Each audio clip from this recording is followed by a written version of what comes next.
আমন্ত্রণ দীপ্ত সংবাদে আপনাদের সাথে আছি আমি ইয়াসমিন সুমনা। শুরুতেই বাজেট প্রসঙ্গ।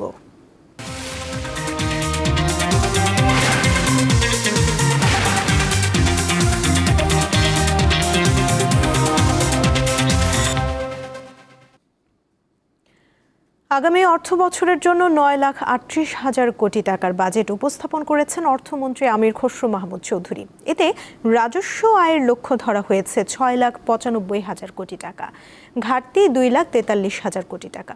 2025-26 অর্থ বছরের চেয়ে এবার বেড়েছে 1,48,000 কোটি টাকা। অর্থমন্ত্রী হিসেবে আমির খসরু মাহমুদ চৌধুরীর প্রথম আর তারেক রহমান সরকারেরও প্রথম বাজেট এটি। আকারে ইতিহাসের বৃহৎ এই বাজেট সব মিলিয়ে ব্যবসায়ী সাধারণ মানুষের আকাঙ্ক্ষা পূরণে কতটা সমর্থ হবে দেশের 55তম এই বাজেট? আমি আজ এই মহান সংসদে আমাদের প্রথম বাজেট প্রস্তাবনা উত্থাপনের জন্য দাঁড়িয়েছে মাননীয় স্পিকার। অর্থমন্ত্রী আমির খসরু মাহমুদ চৌধুরী বৃহস্পতিবার 2026-27 অর্থ বছরের বাজেট জাতীয় সংসদে উপস্থাপন করেন। এটি বাংলাদেশের 55তম বাজেট। গণতান্ত্রিক, মানবিক ও অন্তর্ভুক্তিমূলক অর্থনীতির অভিযাত্রা শিরোনামে প্রস্তাবিত বাজেটের আকার ধরা হয়েছে 9,38,000 কোটি টাকা। প্রধানমন্ত্রী তারেক রহমানের নেতৃত্বাধীন সরকারের প্রথম এই বাজেট দেশের ইতিহাসে সবচেয়ে বড়। বিএনপি বরাবরই জনগণের আশা আকাঙ্ক্ষার পক্ষে অবস্থান নিয়েছে এবং দেশকে এগিয়ে নিয়েছে। গত অর্থ বছরে বাজেটের আকার ছিল 7,90,000 কোটি টাকা। সে হিসাবে এবার বেড়েছে শতকরা 19 ভাগ। প্রস্তাবিত বাজেটে রাজস্ব আয়ের লক্ষ্য 6,95,000 কোটি টাকা। এর মধ্যে জাতীয় রাজস্ব বোর্ড থেকে আসবে 6,04,000 কোটি টাকা।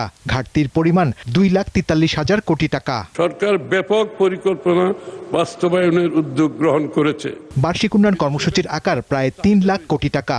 অর্থনৈতিক প্রবৃদ্ধির লক্ষ্য নির্ধারণ করা হয়েছে শতকরা 6.5 ভাগ। মূল্যস্ফীতি 7.5 ভাগে নামিয়ে আনার লক্ষ্য নেওয়া হয়েছে এই বাজেটে।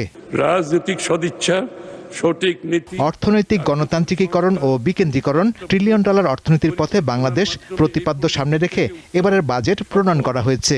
অর্থনীতির পুনরুদ্ধার, বাজারে আস্থা ফিরিয়ে আনা এবং নতুন প্রবৃদ্ধির সুযোগ সৃষ্টিতে সরকার নিরলসভাবে কাজ করে যাচ্ছে।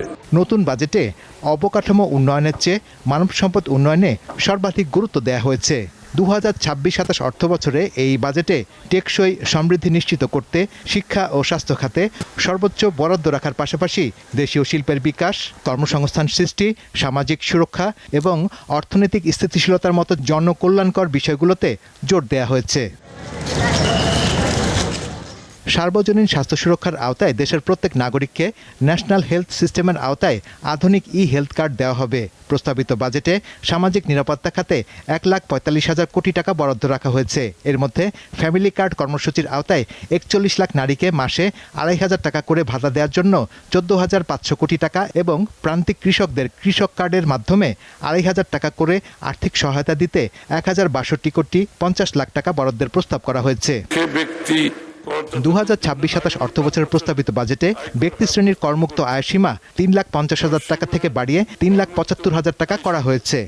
মূল্যস্ফীতি ও জীবনযাত্রার ব্যয় বৃদ্ধির বাস্তবতা বিবেচনায় কর বর্ষ 2026-27 এবং 27-28 3,75,000 টাকা। নিত্য প্রয়োজনীয় 60টি পণ্যের উপর উচ্চ কর কমানো হয়েছে। ধান, চাল, গম, আলু, গবাদি পশু, হাঁস মুরগি, মাছ, পেঁয়াজ, রসুন, আদা, লবণ, চিনি, ভোজ্য তেলের উৎসে কর শতকরা 5 ভাগ, 2 ভাগ ও 1 ভাগ হারে কমিয়ে 0.5 ভাগ করার প্রস্তাব করেছেন অর্থমন্ত্রী। বিশাল রাজস্ব লক্ষ্যমাত্রা অর্জনে মূলত 3টি প্রধান উৎসের উপর জোর দেবে এনবিআর। এর মধ্যে কর 6,04,000 কোটি টাকা। এই অর্থ আসবে মূলত প্রত্যক্ষ কর ও ভ্যাটের আওতা বৃদ্ধির মাধ্যমে। আর এনবিআর বহির্ভূত কর 2,500 কোটি টাকা। এছাড়া কর বহির্ভূত রাজস্ব 66,000 কোটি টাকা। দেশের বন্ধ এবং উৎপাদন ব্যাহত হওয়া কারখানাগুলো পুনরায় চালু ও গতিশীল করতে 60,000 কোটি টাকার একটি বিশেষ প্রণোদনা কর্মসূচি ঘোষণা করেছে সরকার। এছাড়া তরুণদের মেধা ও সৃজনশীলতাকে পেশা হিসেবে গড়ে তুলতে এবং ফ্রিল্যান্সিং, আইটি, চলচ্চিত্র, সঙ্গীত, বিজ্ঞাপন, হস্তশিল্প ও সফটওয়্যার খাতের বিকাশে বাজেটে 300 কোটি টাকা বরাদ্দ রাখা হয়েছে। একটি শক্তিশালী ও সমৃদ্ধ অর্থনীতির ভিত্তি গড়ে উঠে দেশের প্রতিটি নাগরিকের সৃজনশীলতা, শ্রম, দক্ষতা ও উৎপাদনশীল সক্ষমতার উপর। সেই কারণে বর্তমান সরকার অন্তর্ভুক্তিমূলক অর্থনৈতিক রূপান্তরের পথে যাত্রা শুরু করছে। শাহরিয়ার ইমন, দীপ্ত সংবাদ, ঢাকা। দেশীয় শিল্পকে সুরক্ষা দিতে বেশ কয়েকটি খাতে কর সুবিধার প্রস্তাব করেছেন অর্থমন্ত্রী। ফলে কমতে পারে স্থানীয়ভাবে উৎপাদিত মোবাইল ফোন, রেফ্রিজারেটর ও এসির দাম। এছাড়া কৃষি যন্ত্রপাতি, জীবনরক্ষাকারী ওষুধ, ল্যাপটপ, কম্পিউটার ও স্বর্ণালংকারের উপর শুল্ক কমানোর কারণে এগুলোর দামও কমতির দিকে থাকবে। তবে বাড়বে সিগারেট, বিড়ি ও জর্দার দাম। আমদানি করা ফলের জন্য গুনতে হবে অতিরিক্ত পয়সা। বাংলাদেশের ইতিহাসে এবার আকারে সবচেয়ে বড় বাজেট উত্থাপন করেছেন অর্থমন্ত্রী আমির খসরু মাহমুদ চৌধুরী, যার আকার 9,38,000 কোটি টাকা। বরাবরের মতো এবারের বাজেটেও কিছু পণ্যের শুল্ক কমানো এবং কিছু পণ্যের বাড়ানোর প্রস্তাব করা হয়েছে। এর মধ্যে নিত্যপণ্যের বাজারে স্বস্তির কথা বেশি এসেছে। এর মধ্যে আমরা যদি বলি, চালের দাম কমানোর প্রস্তাব করা হয়েছে। এই মিনিকেট চাল এখন 70 থেকে 75 টাকা। সেটি বাজেট পাশ হলে এর দাম কত কমে সেটি এখন দেখার বিষয়। এর মধ্যে আমরা যদি জানি, এই যে সয়াবিন তেলের 5 লিটারের যেটি বোতল রয়েছে সেটি 970 টাকা। যদি বাজেট পাশ হয় সেটির দাম কমিয়ে কত টাকা করা হয় সেটিও দেখার বিষয় আছে। নিত্যপণ্যের বাজারের মধ্যে রসুনের দামও কমানোর প্রস্তাব করা হয়েছে। পাশাপাশি পেঁয়াজের দাম কমানোর প্রস্তাব করা হয়েছে, যেটি এখন 40 টাকা। আর বাজেট পাশ হলে সেটি কত টাকা কমে সেটিও দেখার বিষয় আছে। এর মধ্যে আদার দামও কমানোর প্রস্তাব করা হয়েছে। অর্থাৎ এই আদার দাম কত টাকা কমবে, বাজেট পাশের পর সাধারণ মানুষ কত টাকায় কিনতে পারে সেটি এখন দেখার বিষয়। ধন্যবাদ মাননীয় স্পিকার। 2026-27 অর্থ বছরের প্রস্তাবিত বাজেটে বেশ কিছু স্বস্তির খবর দিয়েছে অর্থমন্ত্রী আমির খসরু মাহমুদ চৌধুরী। ব্যাপক উদ্যোগ গ্রহণ করেছে। দেশীয় শিল্পকে সুরক্ষা দিতে কর ছাড় দেওয়া হয়েছে বেশ কয়েকটি খাতে। ফলে দাম কমতে পারে স্থানীয়ভাবে উৎপাদিত মোবাইল ফোন, রেফ্রিজারেটর এবং এয়ার কন্ডিশনার বা এসির। এছাড়া কৃষি যন্ত্রপাতি, জীবন রক্ষাকারী ঔষধ এবং ল্যাপটপ, কম্পিউটার ও স্বর্ণালংকারের উপর শুল্ক কমানোর কারণে এগুলোর দামও কমতির দিকে থাকবে। শিল্প খাতকে শক্তিশালী করার লক্ষ্যে তবে বাড়বে বেশ কয়েকটি পণ্যের দাম। বিলাসবহুল পণ্য এবং তামাকজাত দ্রব্যের উপর কর বাড়ানোর প্রস্তাব করেছেন অর্থমন্ত্রী। ফলে সিগারেট, বিড়ি ও জর্দার দাম আরও এক দফা বাড়ছে। এছাড়া বাড়ছে আমদানি করা ফল, গাড়ি, কসমেটিক্স ও বিদেশি ইলেকট্রনিক্স সামগ্রীর দাম।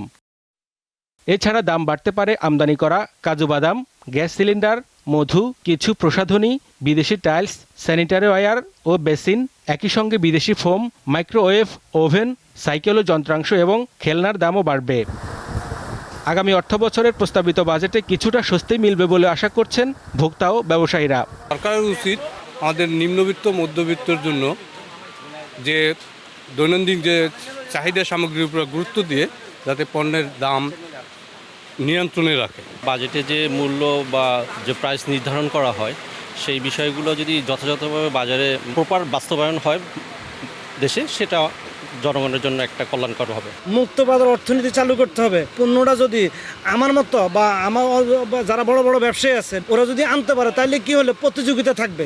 বাজেটের ভালো মন্দ পেছনে ফেলে সাধারণ মানুষের চাওয়া স্থিতিশীল বাজার ব্যবস্থাপনা নিশ্চিত করা।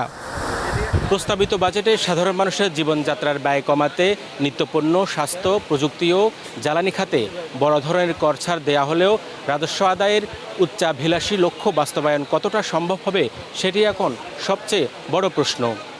হেদায়েতুল্লাহ সীমান্ত, দীপ্ত সংবাদ, ঢাকা।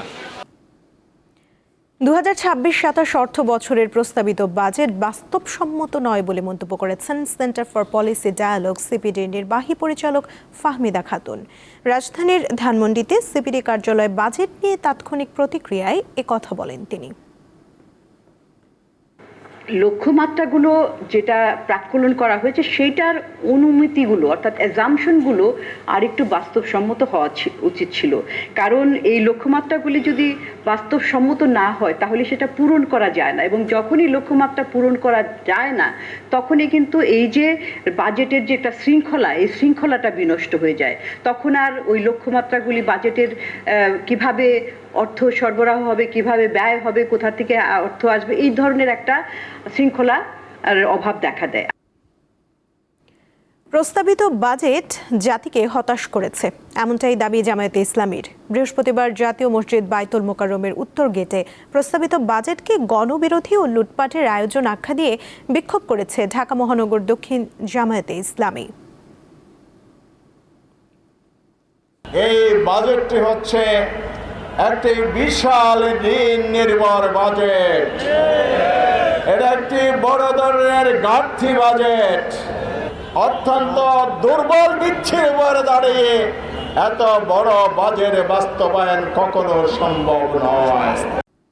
6 শিশুর মৃত্যুর ঘটনায় রাজধানীর মগবাজারের আদ্দিন হাসপাতালের লাইসেন্স বাতিল করেছে সরকার। বৃহস্পতিবার স্বাস্থ্য অধিদপ্তরের মহাপরিচালক একথা জানান। লাইসেন্স বাতিল করার পর হাসপাতালে ভর্তি থাকা রোগীদের দ্রুত অন্যত্র সরিয়ে নেয়ার নির্দেশ দেওয়া হয়েছে। ঈদুল আজহার আগের দিন আদ্দিন হাসপাতালের পোস্ট ডেলিভারি ওয়ার্ডে 6 নবজাতক মারা যায়। এ ঘটনায় স্বাস্থ্য মন্ত্রণালয় গঠিত তদন্ত কমিটি হাসপাতাল কর্তৃপক্ষের অবহেলার প্রমাণ পায়। দীর্ঘক্ষণ এসি বন্ধ থাকা, বিকল্প কোনো ভেন্টিলেশনের ব্যবস্থা না থাকা এবং অতিরিক্ত মানুষের উপস্থিতির কারণে বাতাসে কার্বন ডাই অক্সাইডের পরিমাণ বেড়ে 6 শিশুর মৃত্যু হয়। এরপরই ওই হাসপাতালকে কারণ দর্শানোর নোটিশ দেয় স্বাস্থ্য অধিদপ্তর। যখন লাইসেন্স বাতিল হয় সেই ক্ষেত্রে কিন্তু নতুন রোগী ভর্তি হওয়া কিংবা ভর্তি রোগীদের সেবার, যেটি আপনি বললেন, সুযোগ নেই। চাইলে কর্তৃপক্ষ যথাযথভাবে তাদের লাইসেন্সকৃত হাসপাতালগুলোতে যথাযথ ব্যবস্থা গ্রহণ করতে পারে। এটি আমার মনে হয় যেহেতু প্রতিষ্ঠানে রোগীরা ভর্তি হয়েছে সেই প্রতিষ্ঠানেরই মূল দায়িত্ব। তবে মানবিক দিক বিবেচনা করলে কেউ যদি আমাদের কাছে এটি সিক করে তাহলে আমরা সহযোগিতা করার অবশ্যই চেষ্টা করব। বিশ্বকাপের উন্মাদনা আরও বাড়িয়ে তুলতে ঢাকা বিশ্ববিদ্যালয়ের টিএসসিতে বৃহস্পতিবার শুরু হয়েছে 3 দিনের লাইফ বয় ফ্যান ফেস্ট, যেখানে হাজির হন বাংলাদেশ নারী দলের তারকা ফুটবলার ঋতুপর্ণা চাকমা। ফুটবল প্রিয় তরুণ তরুণীদের 6টি ইভেন্টের মাধ্যমে বিশ্বকাপের আমেজে জাঁকিয়ে তোলে ইউনিলিভারের এই আয়োজন। বিশ্বকাপ ফুটবল বাংলাদেশের বিশ্ববিদ্যালয়গুলোকে উৎসব মঞ্চে পরিণত করে। এবারের আসর সামনে রেখে ঢাকা বিশ্ববিদ্যালয়ে ইউনিলিভার পণ্য লাইফ বয়ের সৌজন্যে আয়োজিত হয় ফ্যান ফেস্ট। বাংলাদেশে ফুটবলের জনপ্রিয়তা নিয়ে নতুন করে বলার কিছু নেই। জাতীয় দল আন্তর্জাতিক অঙ্গনে বড় কোনো সাফল্য অর্জন করতে না পারলেও বিশ্বকাপের সময় দেশের মানুষ বিভক্ত হয়ে পড়েন মূলত ব্রাজিল, আর্জেন্টিনা, জার্মানি কিংবা ফ্রান্সের সমর্থনে। বাংলাদেশের মানুষের ফুটবলকে নিয়ে পাগলামি তো সবসময় একদম দেখার মতো। এই আমেজটা আরো থাকুক। একটা চার্মিং এনভায়রনমেন্ট দেখে ভালো লাগছে সবকিছু। খেলেছিলাম, আমি একটা ফ্লাক্স পেয়েছি জিতে, আর এখনো টিকিট আছে, ভাবছি আর কি খেলা যায়। আমরা অ্যাবসেন্ট থাকার পরেও যেহেতু এত আমেজ এত ফুটবল প্রেমী আমাদের দেশে, এটা আসলে আমাদের ব্যর্থতা যে আমাদের এত মানুষের মাঝখান থেকে আমরা 11 জন প্লেয়ার বের করতে পারতেছি না। এই আবেগের সবচেয়ে প্রাণবন্ত প্রকাশ ঘটে বিশ্ববিদ্যালয় ক্যাম্পাসগুলোতে, যেখানে ফুটবল কেবল খেলা নয় বরং সম্মিলিত আনন্দের এক প্রতীক। 2026 ফিফা বিশ্বকাপ ঘিরে দেশে বিশ্ববিদ্যালয়ের শিক্ষার্থীদের মাঝে সেই উচ্ছ্বাস আরো বাড়িয়ে দেয় লাইফ বয় ফ্যান ফেস্ট। এই পরিবেশটা আমার কাছে খুব ভালো লাগছে, আমি এনজয় করছি, আমি অনেক আশেপাশে গেমস দেখছি এন্ড আমার ইচ্ছা আমি পার্টিসিপেট করব এখানে। বাংলাদেশে এবার ওয়ার্ল্ড কাপ এখানে আয়োজন করা হয়েছে। এই বিজি লাইফে হয়তো আমি বুঝতে পারছিলাম না যে কতটুকু বাংলাদেশে সবার আমেজ আছে। ওয়ার্ল্ড কাপের ভাইবটা অনেক মজার, ফ্যামিলি ফ্রেন্ডস সবাই একসাথে হয়ে রাত জেগে জেগে ওয়ার্ল্ড কাপ দেখা, গোল হওয়া, চিল্লানো, ডিসঅ্যাপয়েন্টমেন্ট, আই থিঙ্ক এইটাই হচ্ছে ওয়ার্ল্ড কাপের একটা মজা। এবার যুক্তরাষ্ট্র, কানাডা ও মেক্সিকো যৌথ আয়োজনে বিশ্বকাপের ম্যাচগুলো বাংলাদেশের সময় গভীর রাত ও ভোরে অনুষ্ঠিত হবে। তারপরও শিক্ষার্থীদের আগ্রহে কোনো ঘাটতি নেই। বিশ্বকাপ ফুটবলে বাংলাদেশে অংশগ্রহণ না থাকলেও বৈশ্বিক এই আসরে বাংলাদেশের অনুরাগীদের আগ্রহের কমতি নেই। প্রিয় দলের জার্সি অথবা পতাকা হাতে আলোচনার বিষয় একটি, কে জিতবে দ্য গ্রেটেস্ট শো অন আর্থের শিরোপা। তবে এই উন্মাদনাকে আরও বাড়িয়ে দিয়েছে লাইফ বয় ফ্যান ফেস্ট। মোহাম্মদ হাসিব, দীপ্ত স্পোর্টস, ঢাকা। ফুটবল বিশ্বকাপের উন্মাদনা ছড়িয়ে পড়েছে বাংলাদেশের বিভিন্ন প্রান্তে। চলছে নানা আয়োজন, কোথাও শোভাযাত্রা, কোথাও আবার ব্যতিক্রমী কর্মকাণ্ডের আয়োজন। বিশ্বকাপ ফুটবল ঘিরে সারা বিশ্বে চলছে উৎসবের আমেজ। পিছিয়ে নেই বাংলাদেশও। দিনাজপুরে ব্রাজিল সমর্থকরা বর্ণাঢ্য র্যালি, পতাকা মিছিল ও নানা আয়োজনে মাতিয়ে তোলেন পুরো শহর। নেচে গেয়ে ভালোবাসার দলের প্রতি সমর্থন জানান তারা। আমরা খুবই এক্সাইটেড। সো 4 বছর পর আবার ব্রাজিলের খেলা হচ্ছে। বাংলাদেশের সকল ফুটবল প্রেমীকে শুভেচ্ছা, যে দলই সমর্থন করুন না কেন। মাগুরার কৃষক আমজাদ হোসেন ফুটবল বিশ্বকাপ উপলক্ষে জার্মানির দীর্ঘ পতাকা তৈরি করে আলোচনায় এসেছেন। 2006 সালে 1.5 কিলোমিটার পতাকা দিয়ে যাত্রা শুরু হয় তার। এবার তিনি তৈরি করেছেন 7.5 কিলোমিটার দৈর্ঘ্যের পতাকা। জার্মানির ওষুধের কারণে আল্লাহ পাক আমার ব্যাধি থেকে মুক্তি করেছে, তখন আমি জার্মানির সরকারকে এমন একটা উপহার দেবো যা সারা পৃথিবীর লোক থাকারে এই যে পরিচিত হয়ে দেখতেই পারে আমারে, সেইভাবেই আমি করেছি।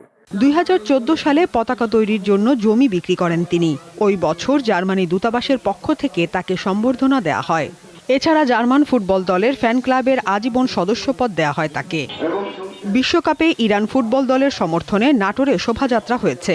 নাটোর প্রেস ক্লাবের সামনে থেকে শোভাযাত্রা বের হয়ে তা শহরের বিভিন্ন সড়ক ঘুরে শেষ হয়।